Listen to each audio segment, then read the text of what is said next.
All right. Thank you. Good evening. Thank you so much for sharing part of your evening with us.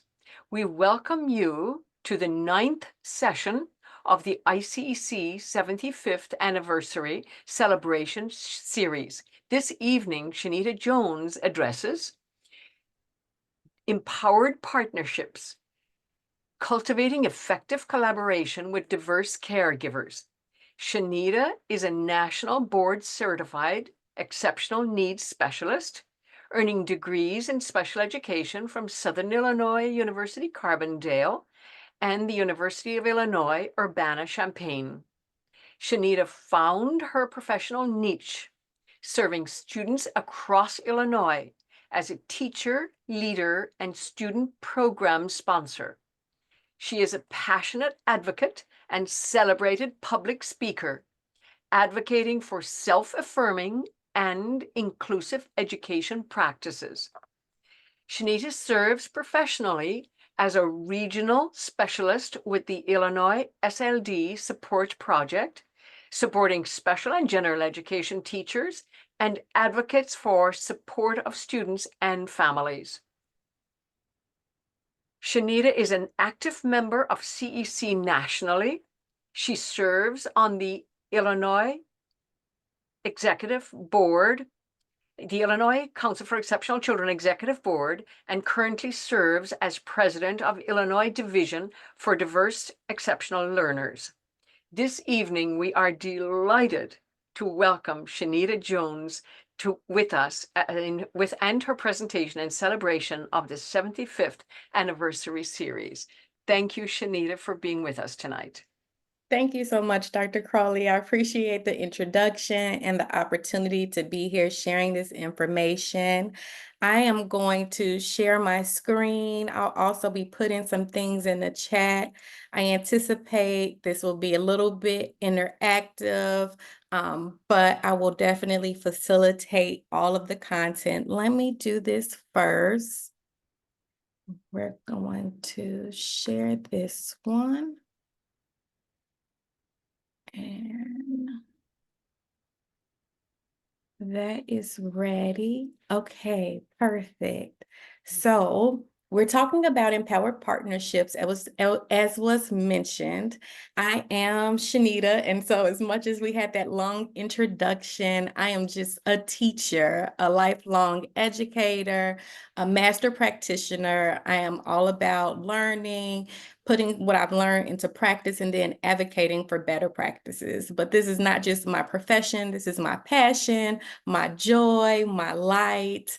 And I've developed this expertise over the course of my life, I would say, through my lived experience as a person of color, as someone from a diverse background, but also as my professional experiences working with families from marginalized communities and disadvantaged backgrounds across the state in varying capacities in the school setting, also in nonprofit settings. I had the joy, I love to talk about this, working for an organization, Horizons for Youth, where the model is all about parent partnership. And so I was the director of academic supports there for 5 years, where I had the experience of working very closely with families to introduce them to special education, to learn about some of the challenges that they might have been experiencing, the resistance. And so I'm going to be bringing all of that experience, all of that background to this discussion tonight.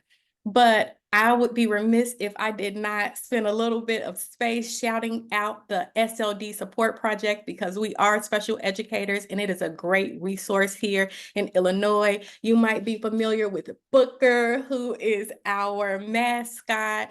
I'm going to put a link in the chat. The Illinois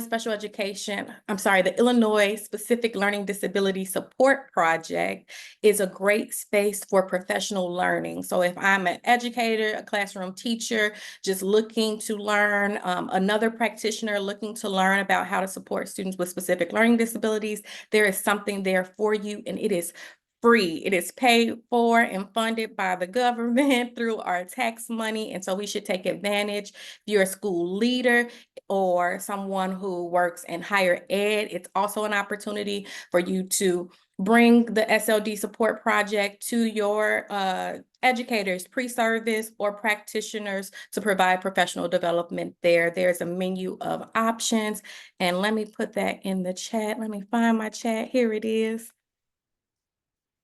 Everyone.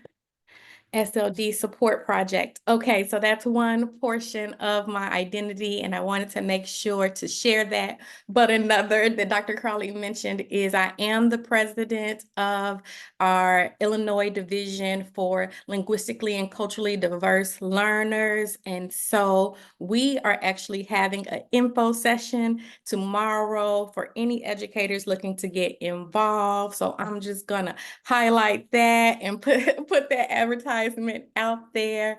And now I will carry on with the presentation. Thank you all for your grace with that. Those are important information to share. So today we are going to be talking about what I consider to be a new paradigm for education. When we think about a paradigm, we're talking about a typical example or pattern of something. And it is my experience that our typical pattern of how we do education, how we do special education, does not lead for some of those empowered partnerships. That's my perspective and experience. So I'm going to be talking a little bit about the invisible opponent that we face when it comes to those partnerships, the root of that challenge, and then the remedy, offering some solutions, some practices that we might consider moving forward.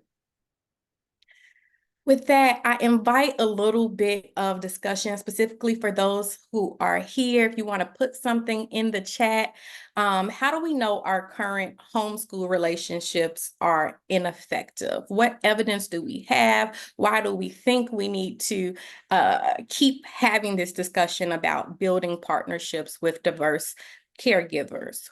What might be some of the ways, some of the things that we see? I'm a hold space in case anybody wants to put anything in the chat. I can read it. Or actually, Dr. Crowley, do you mind monitoring the chat and sharing anything that you Sure, I see? will do that. And also I invite Shanita, I invite Chavi and Linda and Ayuna. Welcome all of you. Please know that we're delighted you're here. Please unmute yourselves because I think Shanita and I would love for us all to be able to, meet virtually here. And even, if you'd like to just jump on and introduce yourself. We have time. I don't think Shanita is going to be will mind at all if you speak and share, and we'd love to hear from you. No, So I'm now, totally flexible. is that fine, Shanita? And I'll Yes, monitor totally the chat. flexible. Yes, dear, bless you. Now let me see that chat. If there's anything, yeah, we're fine. We're fine for now, Shanita. There's nothing waiting. Oh, welcome. Ayuna is the president of Chapter 10, Shanita. I know. I'm so Hi. happy. Hi, how are you? I have been Doing hearing well. so many good things from Dr. Vinnie Hall, your regional director there. It's exciting, and we want to see more and more and more. And forgive me, I owe you an email, Ayuna, and just know that it's been a very busy week or so.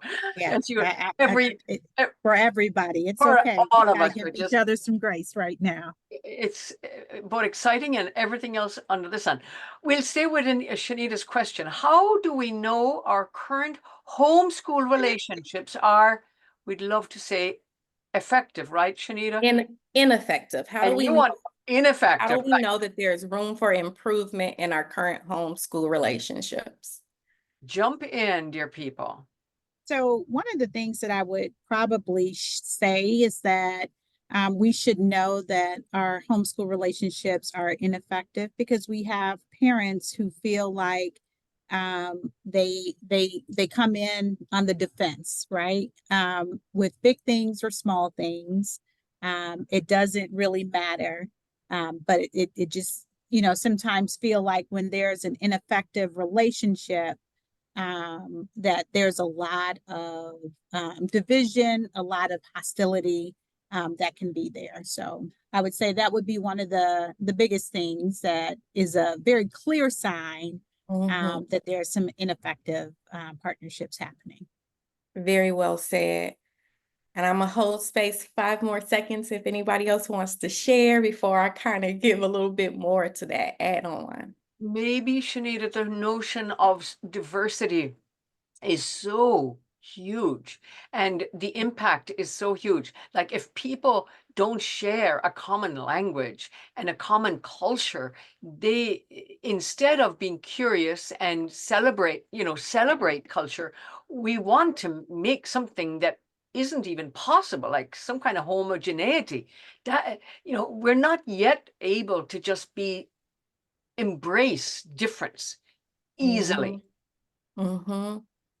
Yes, very well said again. And we're going to tap onto those things. So, one of the things that I wanted to introduce here is stigma as our invisible opponent. And so, stigma is defined by a mark of disgrace or as a mark of disgrace. It's associated with a particular circumstance, quality, or person. And so, from my experience, and if we go back to what Dr. Harris was saying about the defensiveness, that combativeness that happens, one of the places that we want to think about is the stigma associated, and whether that is going to be on the parent side or the educator side, sometimes that creates a conflict. So one of the things as I was preparing, because just full transparency, how I prepare is I know what I know. I think I know what I know, and then I go and look and see if I'm right, right? What is the evidence for these understandings that I might have? And one of the things that I found came from Dr. Reginald Jones,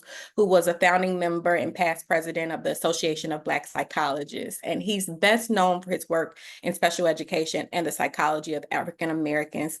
And he published this research in 1972, where he was urging in exceptional children, urging the consideration of the impact of stigma on education, on special education in particular. And what he found, or what he found, is that there wasn't enough research, but there were the implications that came from talking to the parents, because he did, as I mentioned before, come from a background where you're able to have a different type of conversation.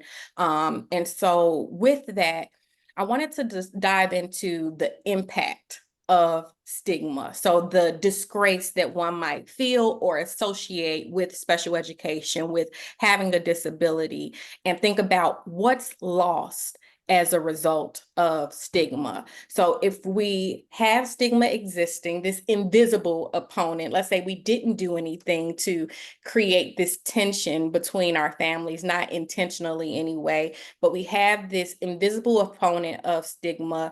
When that exists and our relationships aren't there, what's lost as a result? I want to open that up as a question. What's lost as a result of stigma associated with special ed? And I'm going to watch the chat again. I don't want anybody to feel pressured to come off mute, but what's lost if we have stigma and no relationship? Like, to be honest with you, everything, right?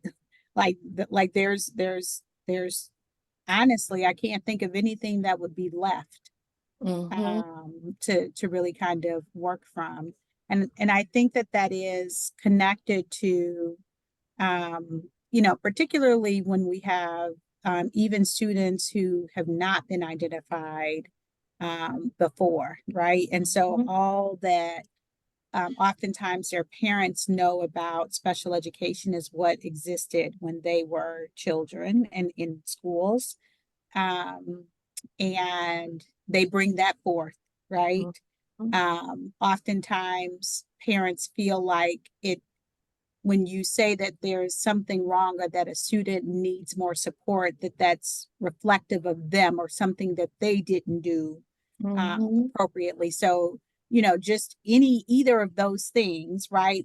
And a lack of relationship, it just creates a lot of confusion, a lot of chaos, a lot of distrust.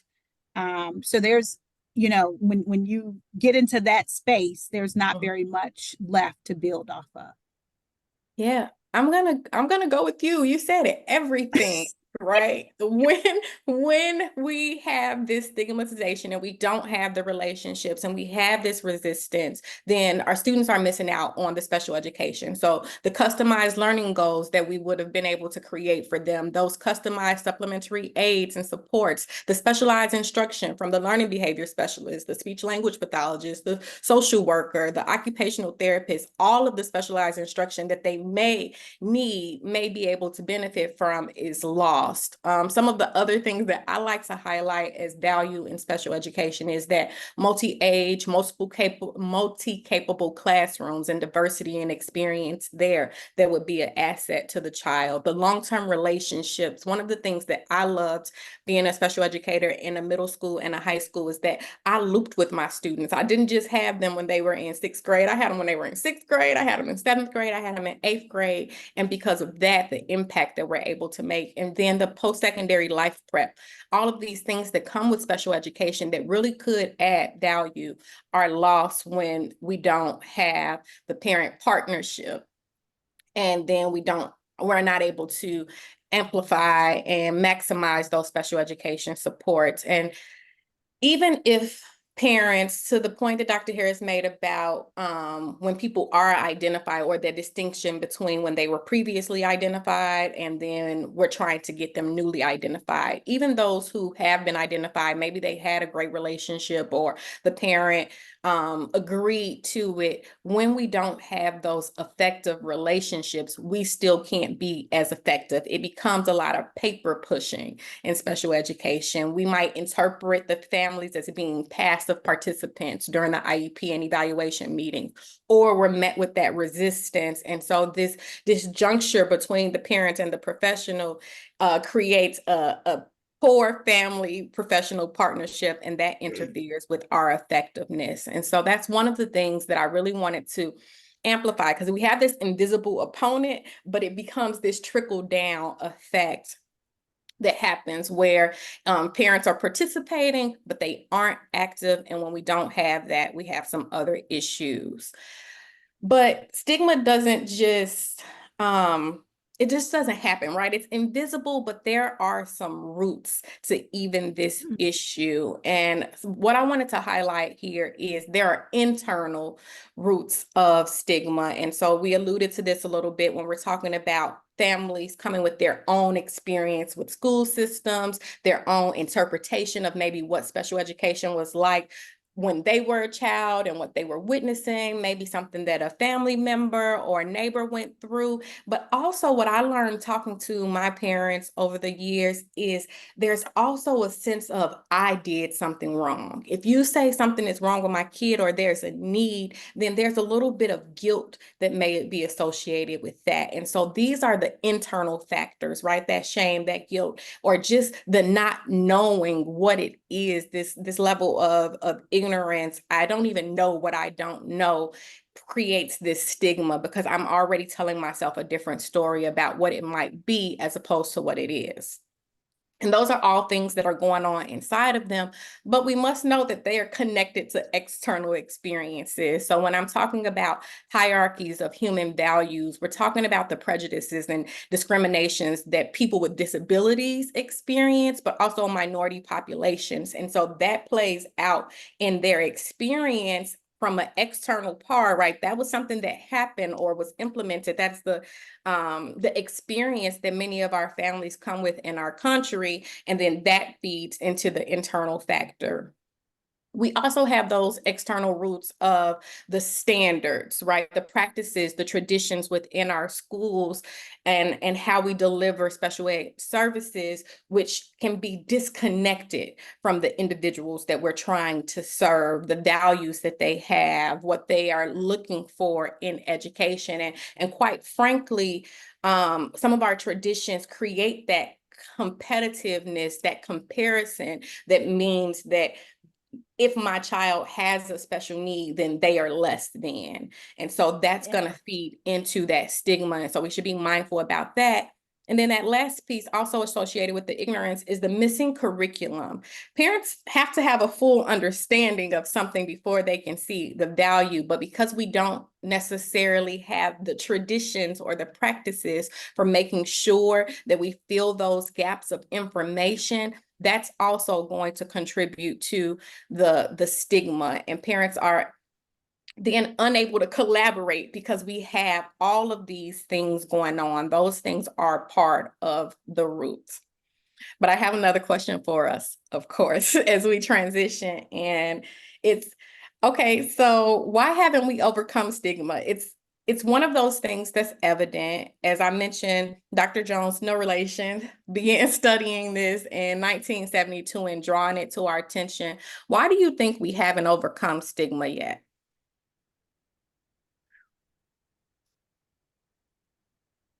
Such a good question, Shanita. You could say the same, like, why haven't we overcome guilt, and shame and all those things you've been talking about? They're so deeply complex and so ever new. It's like you can't really pass that on, genetically. Can you? Or maybe we can, but it's just so complex, and it takes so much work and so much effort. Once a person gets around understanding and accepting LD, for example, Mm-hmm. and then it's different for blindness and deafness. LD is so hard because you don't see anything. Yeah. Eh, physical disabilities are hard for a whole other reason. So there's just so many pieces of the puzzle. Haven't we Agree. overcome it yet? It's just a human journey for every human being. I'll go with that, but I do think that there are some ways, and I'm going to attempt tonight to simplify it and some things that we can do, the things that we can focus on. And so I'm going to make these not to oversimplify. It is a larger issue, which is why we talked about what is stigma, this sense of disgrace associated with something, in this case, associated with special education, associated with having a disability or a diagnosis of an exceptional need. And then, and yes, Dr. Harris, I see you. And then we build into that where there's some internal things going, but those internal things are also coming from those external factors that are our society systems, traditions, etc. Dr. Harris, you were going to answer that question, please. I was just going to add to the idea of like stigma is something that is rooted in our own individual paradigms. And that is connected to how people have been raised and what experiences that they have, and right, all of those things. In which, if we are not careful and we don't do things to intentionally build some of those relationships, then we can't really overcome those stigmas. But I would probably venture off to say that most people are like, who has time for that, right? Like unpacking how you felt 35 years ago when you were in kindergarten and first grade and second grade, mom and dad. We're talking about your kid that's in front of us who needs some help now. But I would say that one of the things that probably prevents many schools and educators from being able to unpack it is time. The other thing I think is, in some situations and cases, it might be courage, right? So who has the courage to stand against or stand up or stand with this parent who's like barking about this and that and this and that, right? And so having those difficult conversations or creating, say, trying to create safe spaces, right, where you can sometimes feel defeated. I just think that like those are some reasons why people struggle to really help parents and students to overcome the stigma. So Yes. just a couple of thoughts. Yes, and I love those thoughts. And I'm going to add that there are some ways because it's twofold, right? There are the things that we can't go back and change anything about, ways that we have not contributed to the stigma that was created. However, there are some elements that we can take ownership for repairing the damage that we understand may have existed. And so I'm going to talk a little bit about why we haven't overcome stigma as it relates to the things that are a little bit more in our control. And for this, while it's my simplifications based on, again, my experiences as a scholar and practitioner, I do want to reference Gloria Lasson-Billings because it matches a lot of the work around critical race theory. And so none of this is going to be fresh or new information, but maybe an alternate perspective. So one of them, and we see this picture here, is we haven't overcome stigma because we tend to look for a reflection of ourselves and we bring that group bias. So either individual bias about what I think is right, what I think is honorable, what I think is valuable based on my personal identity, my group dynamics, the experiences I'm coming from, the privilege of my background. All of those things influence how we show up and project different things onto our families. And when we do that, it can lead us to devalue the voices of others that don't mirror our own. So if I come from a background where I'm saying, education, that is the way, that's going to be the way to experience success and improve quality of life.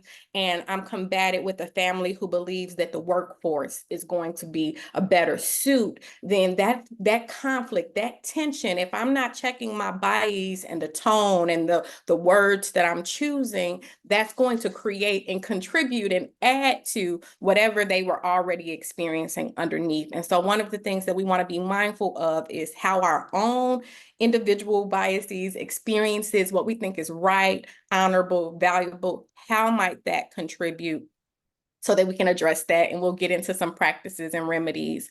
Another thing that we want to think about how we contribute currently to stigma is the school traditions that are centered around standardization and comparison and competition. And again, the tone associated with these things. They can, while we're supposed to be all about inclusion and everybody is valuable and welcome, what those practices and traditions and mindsets within the school setting does is create, again, and perpetuate that hierarchy of human value. It creates more of that haves and have-nots attitudes, and not talking about it via dollar, but who has skills that are valuable in this space. And so sometimes when our students are not coming, the children are not coming with those traditional school skill sets, then they're devalued, and that adds to and contributes to the stigma. And that's, again, something that we can address in our current practices. And then the last one, and this happens on requires a little bit more advocacy, but still within our control, is the systems that are centered. That could be our funding systems, our accountability systems. I like to think about this as the bureaucracy that keeps us as educators, keeps our hands bound, because that's just the way it is. That's the way it's been. And we're not, I'll tell this just brief story about feeling. I was in a school district at a school where it was very much so this is the way they do it. And so where we're trained in special education, and IDEA says that we need to give the child what's appropriate for them. When a school doesn't have a resource already established, they tend to put that kid in a box that works for them. And so those are the types. And maybe it's because, I would have those conversations with leadership, and it's like, well, we don't have the budget for a para, for example, right? Or we got to go through these processes, and then we got to go back and tell the parent, like, I know we discussed the need for your child to have this resource, but the systems don't allow us to go ahead and give them what they need. And so again, those things contribute to the stigma because it wears away at the potential for relationship. It adds to that distrust, which was a key word that stood out for me when you were speaking, Dr. Harris. So these are some of the things that we should think about as contributors to stigma that are in our control. But not to spend too much time there, how do we overcome stigma? Anybody got some thoughts, ideas, especially thinking about maybe those three categories? Of course, I have some. Well, I'm gonna get to it then. So one of those things that I want to talk about and circle back to is special education, right? So nothing speaks louder than results. And to get the results we need, we have to implement special education with fidelity. And this is no criticism, because as was mentioned, there is a lack of resources. There's a lack of time. There's a lack of training. Special education is a shortage area. And so we have large caseloads. Maybe we're down team members within our schools. And because of that, we're not even able to implement as designed, as laid out in IDEA, special education as it should be. And so one of the remedies is to do to the best of our ability to implement with fidelity. We want to also start to consider the experiences of our culturally and linguistically diverse caregivers in their child's education, and also the children. We have to bring in the value, which I'm going to talk about a little bit more. One of the things I was able to unpack a little bit were some of the things that families have expressed. So a couple of different areas that I'm going to bring here. One of them, ID Dale did a panel, a parent panel, where we had diverse caregivers come and talk about their experiences with special education, specifically in that onset of being evaluated, being introduced to the idea of special education, going through the new processes, and then also looking at some of the research that was done. Specifically, in this case, I'm going to talk about Yale and colleagues.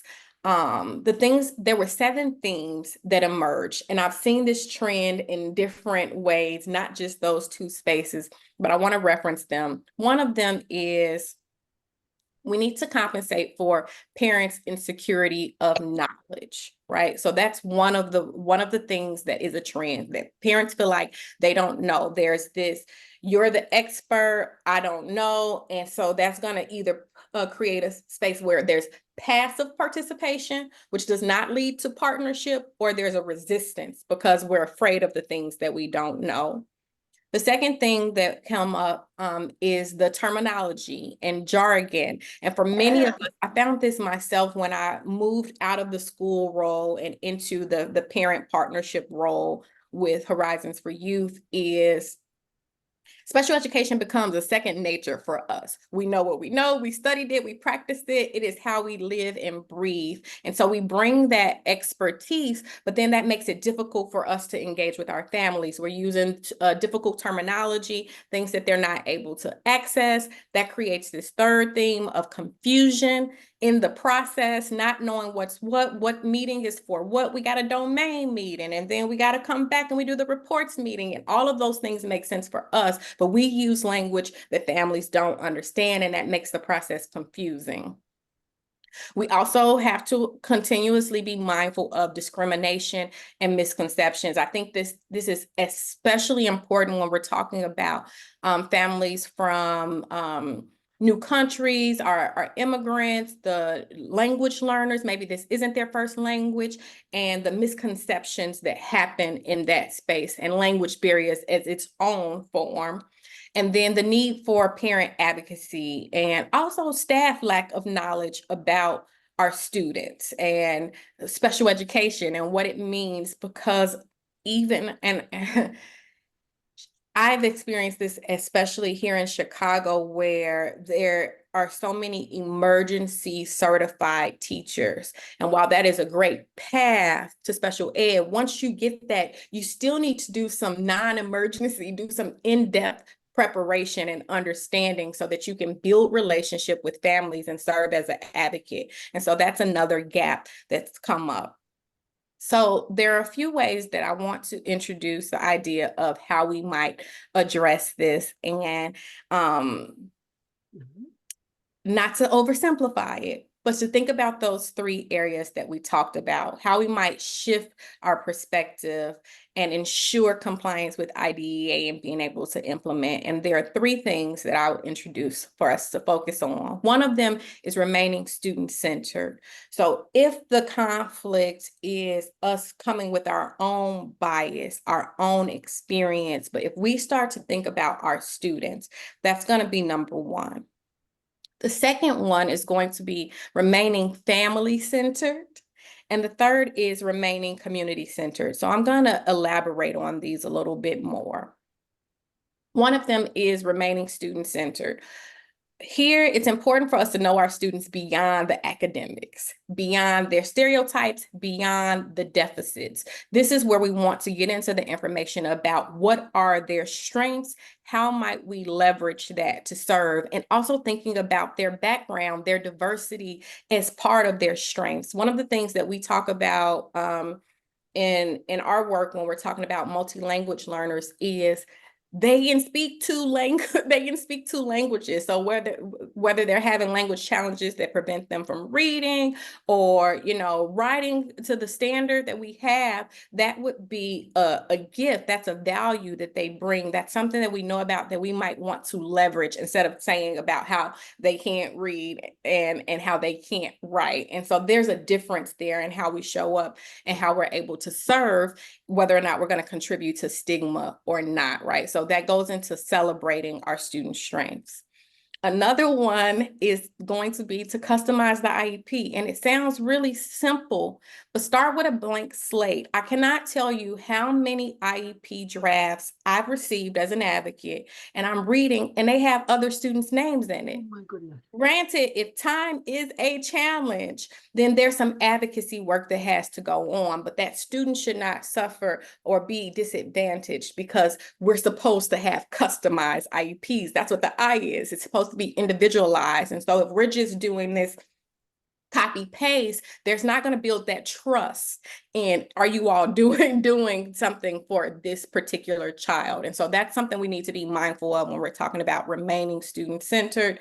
And then also empowering the student's voice, allowing them to be a part of that process, allowing them to talk about goals, because then they can take ownership. And what I found with that as an educator when I was working with middle school and high school students is that relieved some of the burden on me with my caseloads. When my students were empowered to speak up on their behalf, to talk about their needs, to talk about their accommodations, then that was less work that I had to do on their behalf. And so these are some of the ways that we can eliminate stigma. Also, I would say when it comes to empowering student voice, a large part of that is educating the young people about what it means to have this specific disability and what the diagnoses means, and for helping them figure out what that means for them.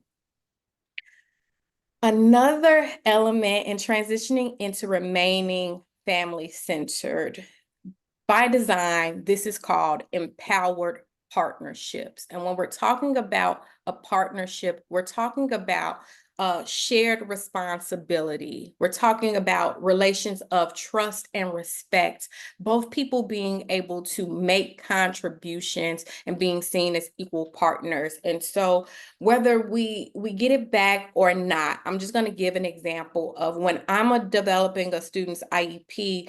As much as I'm asking my colleagues about their expectations in advance when I'm drafting that IEP, I am also going to survey my parents and get their voice. Not when I'm just at the table and because there's a space and a box where it's like parent concern and I'm just typing it up and I'm asking them on the spot. I'm going to prepare them for that so that I'm able to integrate that. And so that's the practice, a slight shift in how we do things that would add value and really create partnership.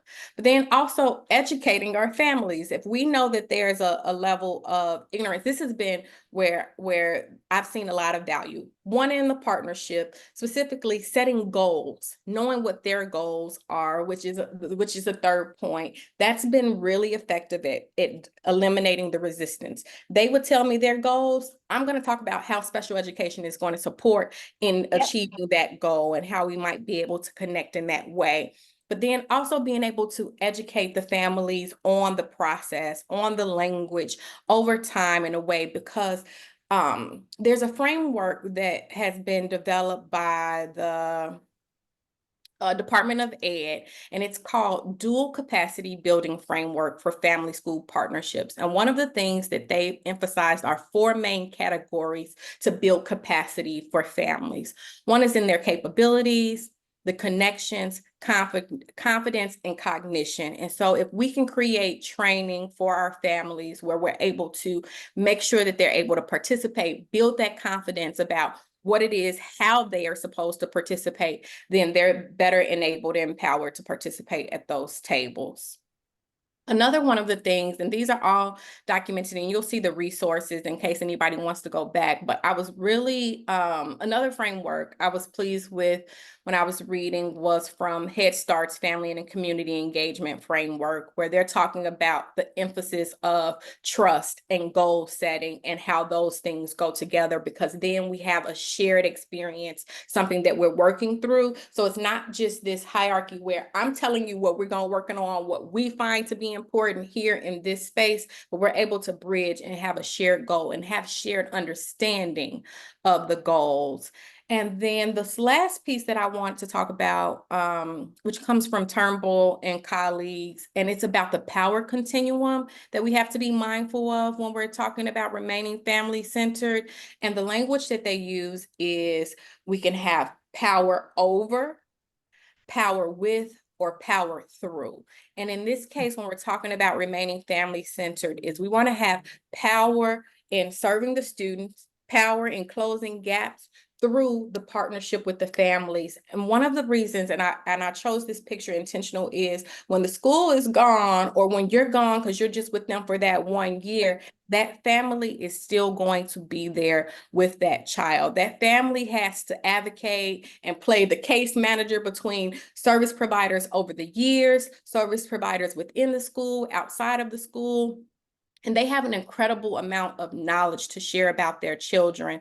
And so this partnership and remaining centered on their values and what they can contribute is really going to help eliminate the stigma and ensure that students get that specialized instruction and all of the things that come with special education. And this last and third piece is remaining community-centered. And so here, there are a couple of things that we want to think about when we're talking about students from diverse backgrounds. We want to be mindful about the partnerships that involve other family members. And so in this case, we're talking about whether they are family members by blood or marriage, maybe they're siblings, which I saw a lot in my work, extended family members, as well as chosen family members when thinking about partnering with families and considering authentic partnerships. You can't be so closed-minded. We don't want to bring our bias about what it means to be in parent partnership and who we might be in parent partnership with. That's something that we want to be open to.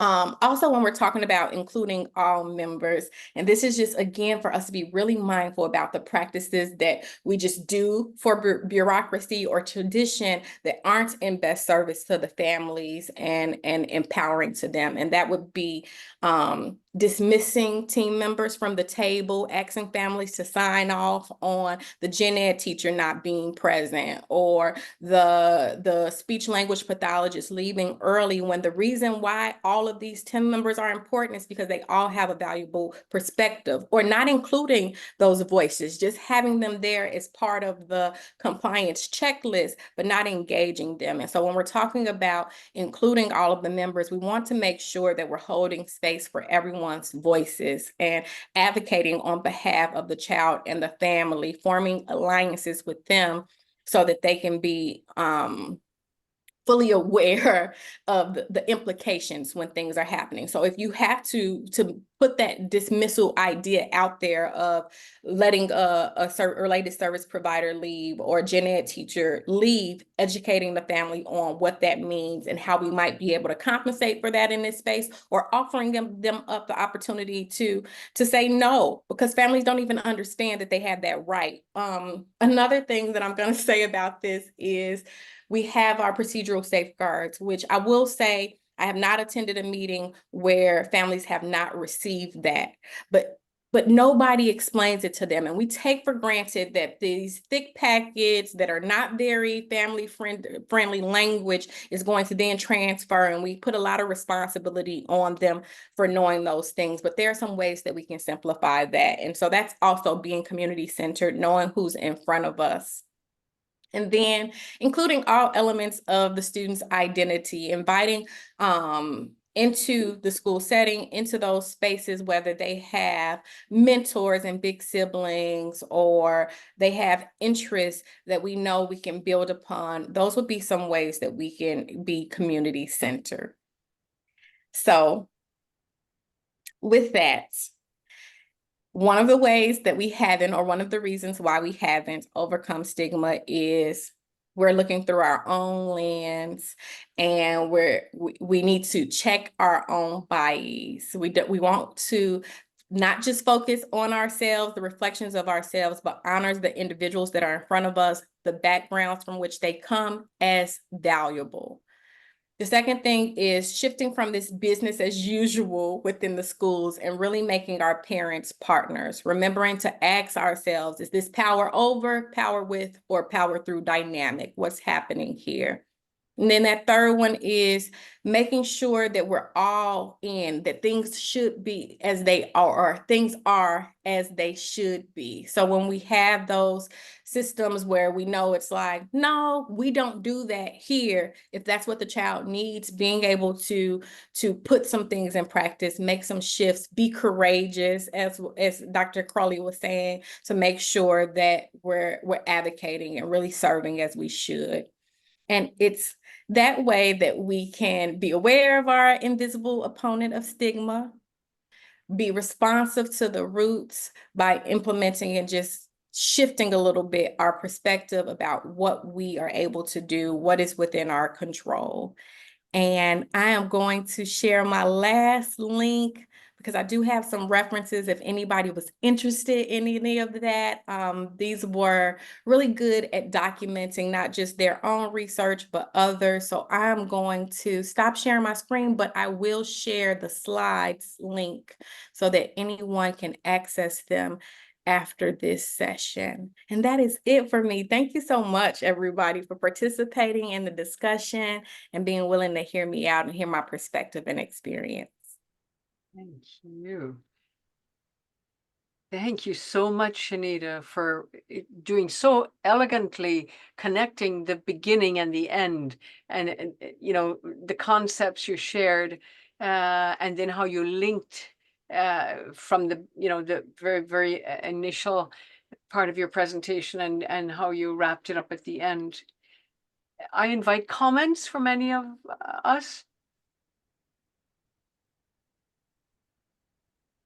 I think that you did a fantastic job of kind of sharing and giving some processing time to just kind of look at and to think about what are some of the things that parents and families may be and educators may be experiencing that may be impacting or creating barriers for better partnerships between the home and the school.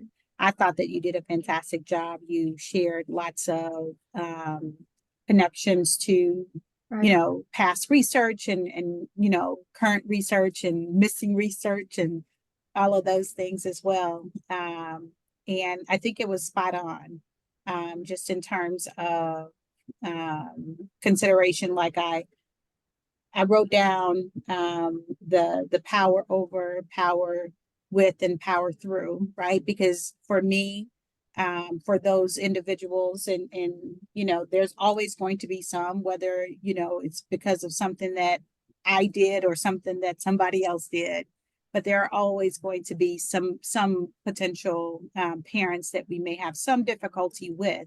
But just thinking through and reflecting, you know, even on our own behaviors, even with great intentions, to really understand what the impact of that behavior is important as well. And so thank you for that. Thank you I so think much. too that you said a lot of really good things and a lot of good points, but also like to make the point that school administrators need to be better educated too. You get a lot of pressure from the administrators. There's one substitute for the day. If the teacher's going to rotate in, rotate out, so they'll pay teachers like quarter of an hour, so the regular teacher can just go in and out, you know. So I think there's a lot of missed opportunities there with the regular teachers' full participation. They can be give a report, but they really don't participate in developing the IEP. I think that's a big mistake that a lot of schools make. And as you mentioned, educate the parents about their rights and responsibilities. I use a special coordinator to try to give a brief, like a Cliff Notes version after the initial meeting. I think the parents are so shell-shocked after that first meeting with all the information for the psychological evaluation stuff that they just can't process a lot of the information. Mhm. Yeah.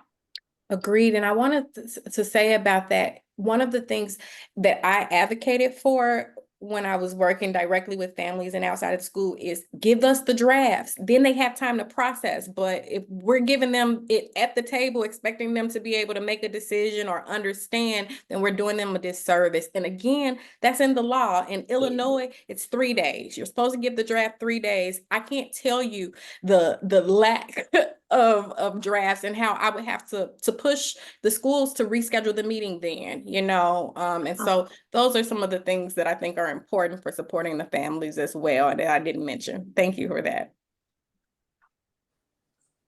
Can I chime in for a second? So Sure. I wanted to first say Dr. Harris took the words right out of my mouth. That was exactly what I was going to say.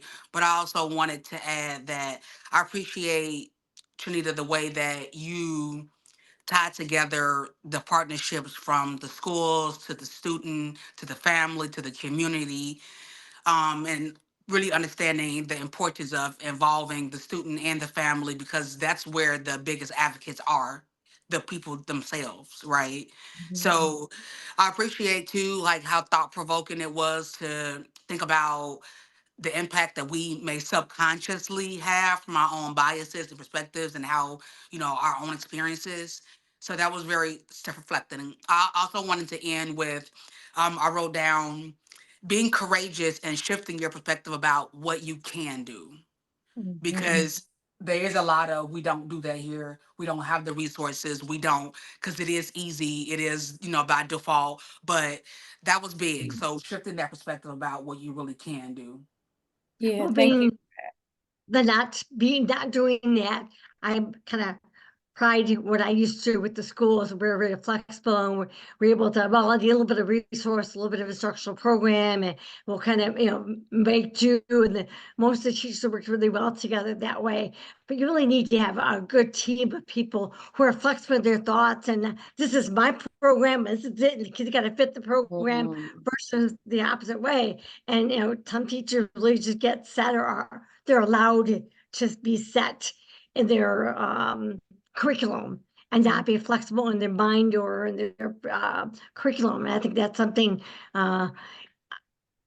schools have let teachers, administrators have let teachers get by with that. And I think that's unacceptable.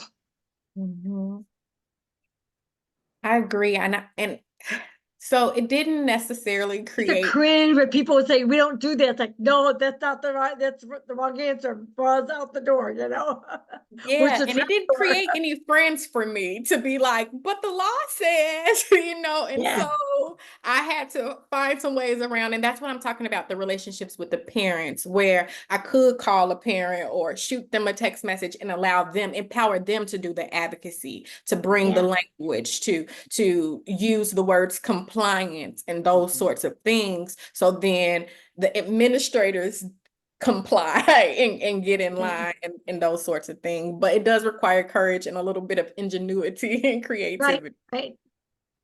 Well, the work goes on, doesn't it? And thank you so much, Chanita, for your advocacy work, because that is just so important. And it isn't finished. There's no way in the world we can say it's, we've arrived. It's maybe at times in the best case scenario, we have indeed empowered parents, and we've empowered partnershiping, and we have very positive relationship, school-parent relationship. But we heard so many profound ideas tonight, I agree. But Dr. Harris's point that it's very important to think of the big picture and not just, you know, and think of those roots, like you mentioned, rather than just kind of not have any place to understand what's really going on. What's really going on here, you know? So thank you for all that, Chanita. Thank you. Thank you all again for participating and being here today. And yeah, let's stay connected. Thank you so very much. And good night to you all. And again, thank you for sharing your evening with us. And we will be in touch. Take Bye. care, Thanks everybody. for having me. Good I'm night, sorry, did everyone. I miss the chat? I may have been talking too much and missed the chat with the link in it.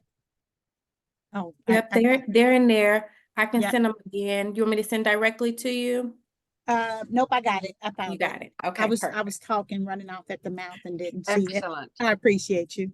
Thank you. Yeah, find all, this recording will be on the ICC website if you want Okay. to reel through it and find a few details. And we'll Okay, be in touch. perfect. I look forward to meeting you all one day. Do join us in November 14 to 16 at the convention. We'd love, love, love, love to see you all. Yep, See we'll you be there. there. Great. Good Thank night you. to you Take all. care. And thank you again, Chanita. You're welcome. See you later, Dr. Crowley. Good night, dear. Good night.